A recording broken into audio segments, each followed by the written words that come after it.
তুলোর মতো নরম তুলতুলে এই টিফিন রেসিপিটা। এটা বানাতে এক ফোঁটাও তেলও লাগবে না। খুব সুন্দর হেলদি একটা টিফিন রেসিপি। এটা আপনারা 5 মিনিটের মধ্যে বানিয়ে নিতে পারবেন। এই রেসিপিটা আপনারা ব্রেকফাস্টে কিংবা ডিনারে ঝটপট বানিয়ে নিতে পারেন। এটা বাচ্চাদের স্কুল টিফিনে বা বড়দের অফিসের লাঞ্চ বক্সেও দিতে পারেন। সবাই খুবই মজা করে খাবে। রেসিপিটি বানানোর জন্য আমি এখানে 1 কাপ আটা নিয়েছি। এবার আটাতে অল্প অল্প করে জল দিয়ে একটা ব্যাটার বানিয়ে নেব। তোমরা এখানে আটার বদলে ময়দাও নিতে পারো। ব্যাটারটা অল্প অল্প জল দিয়েই রেডি করতে হবে। একবারে জল দিয়ে ব্যাটারটা গুললে স্মুথ একটা ব্যাটার তৈরি হবে না। এই রেসিপিটা এতটাই তুলোর মতো নরম হয় যে বাড়িতে বয়স্ক লোক থাকলে খুবই পছন্দ করবে। ব্যাটারটা তৈরি করতে আমার এখানে 1.5 কাপ জল লেগেছে। ব্যাটারটা খুব বেশি পাতলা করা যাবে না, আবার খুব বেশি ঘনও করা যাবে না। একটা মিডিয়াম ব্যাটার তৈরি করে নিতে হবে। ব্যাটারটা রেডি হয়ে গেছে, তোমরা ব্যাটারটা দেখলেই বুঝতে পারছো।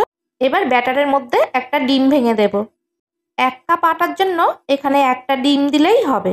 এবার ডিম আর ময়দার ব্যাটারটা খুব ভালো করে ফেটিয়ে নিতে হবে। তোমরা ব্যাটারটা দেখলেই বুঝতে পারছো কেমন ঘনত্ব রেখেছি। এবার ব্যাটারের মধ্যে কিছু সবজি অ্যাড করব।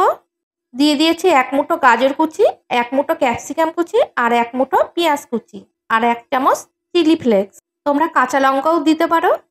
দিয়ে দিলাম স্বাদ মতো লবণ আর 1/2 চামচ গোলমরিচ গুঁড়ো। তোমরা চাইলে এখানে 1 চামচ চিনিও দিতে পারো।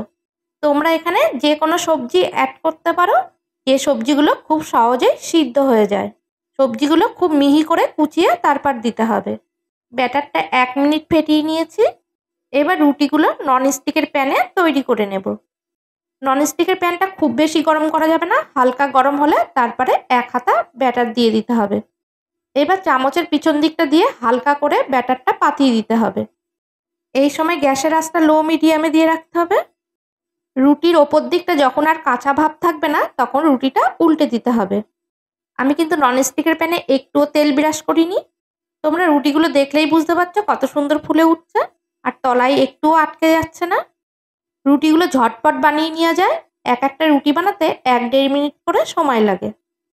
একটা রুটি রেডি হয়ে গেছে, তোমাদের আর একটা বানিয়ে দেখিয়ে দিচ্ছি। তোমরা এই রুটিগুলো যে কোনো তাওয়ায় বানিয়ে নিতে পারবে। তোমরা যদি এগুলো সিলভারের তাওয়ায় কিংবা লোহার তাওয়ায় বানাও, তাহলে হালকা করে একটু তেল ব্রাশ করে নেবে, তাহলে খুব সুন্দরভাবে উঠে আসবে। ননস্টিকের প্যানে বানালে তেল দেওয়া লাগবে না। তোমরা যখন ব্যাটারটা তাওয়ায় দেবে, তখন ব্যাটারটা একটু চামচ দিয়ে নেড়ে নেবে। আর একটা রুটি বানিয়ে নিয়েছি। সবকটা রুটি আমি বানিয়ে নিয়েছি। তোমরা রুটিগুলো দেখলেই বুঝতে পারছো, দেখো একটু রুটিগুলো ছিঁড়ে যাচ্ছে না। তোমরা এই রুটিগুলো শুধু শুধুই খেয়ে নিতে পারবে। আর বাচ্চাদের টিফিন বক্সে এর সাথে যদি একটু সস দেওয়া হয়, তাহলে ওরা 1 নিমেষেই চেটে পুটে খেয়ে নেবে। আজকের রেসিপিটা তোমাদের কেমন লাগলো একটা কমেন্ট করে জানিও। আর আরও এরকম নতুন নতুন রেসিপি দেখার জন্য আমার চ্যানেলটি সাবস্ক্রাইব করে বেল আইকনটি বাজিয়ে রাখবে।